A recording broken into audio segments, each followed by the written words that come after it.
So I think it's hard to top anyone that spoke recently, so I'll try and keep it pretty short. The bridesmaids have done an amazing job today. I know it's a big job and all the girls have been amazing. It's not easy to take care of the bride, get the photos done, and it's been incredible. So I really do thank them all. They've been incredible. When Brenton chose me to give this speech, it's a big job. I thought, let me go online, do a search. I was on Google. After a few hours there, I didn't really come up with much, but I did watch some good YouTube videos, so that was pretty good. Now, I do believe that Brenton will learn a lot from marriage.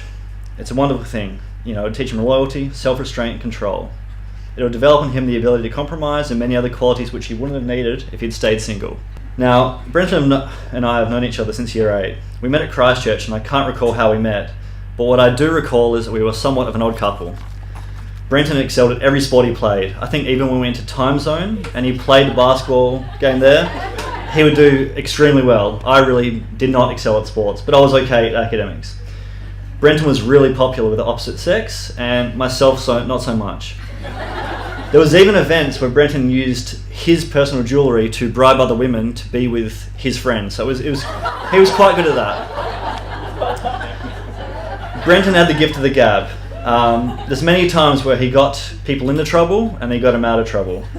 One such event is him and a friend named, I believe he's here, Alistair. So we came home from a night out, I think we were 16, 15, and Brenton saw a street sign he really liked. I looked at it, I thought, well, we're not going to try and dig this up tonight, that's a terrible idea, you know. We all went to bed at my place, and the next morning I got up and Brenton and Alistair were missing. So about an hour later, we go out the front and there's a street sign on the front porch. Complete street sign with a stop sign. So, okay, that's not a problem. My stepdad Lynn, who was right there, was in the bedroom drying himself off, let's say, and he saw the police were coming through the gate. So he rushed, I think he grabbed my mum, and he said, let's hide the street sign.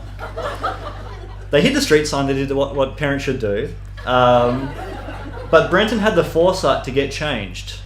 So he thought, I've obviously been spotted, so he went and changed his shirt and his shorts. He left Alistair in what he was wearing. The police came into the house and they said, you weren't there, you weren't there, you weren't there. But they spotted Alistair and they knew he'd been there. Of course we denied it all, and to this day I honestly can't recall what happened to that street sign. But he did have a proclivity for stealing things at one point. So he's over that now. Now, look, Brenton has always been a great friend to me. He's always been there when times have been tough. You know, some friends will be there for you when times are great, but when things get hard, they'll, you know, walk away. They won't be there for you.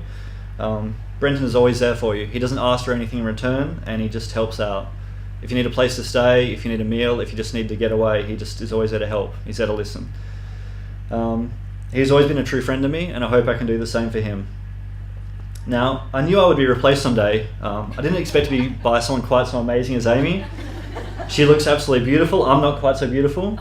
But look, it's amazing, and it's easy to see how he's become so enchanted by her. She's an incredible woman, and just wish him the best of luck. And I know they'll have a great life together.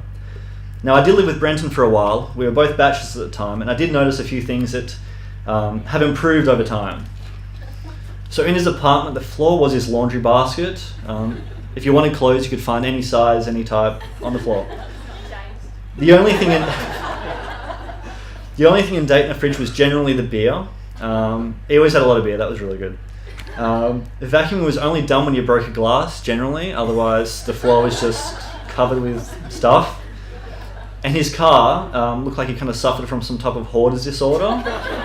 You could generally dress a full tennis squad with everything he had in the boot. Now, I'm happy to say that Amy has resolved most of these traits in Brenton. I got in his car the other day and I could see the floor, so it was really impressive. I know in my heart that Amy is the best thing that's ever happened to Brenton. I'm very proud to be the best man here today, and you're both generous, intelligent, and caring people. I know that you both continue to change each other's lives for the better. I'm so glad that Amy's family loves Brenton as much as myself and my parents do. Brenton, you are a brother to me, and I feel now that I'm getting a sister. And Brenton, I know that your mum, Jenny, is now looking down and she is as proud of you as I am. Today, two people were joined in love, and I know that you'll have a lifetime of happiness together. Everyone, please be upstanding and toast and raise your glasses and join me in toasting the groom and bride.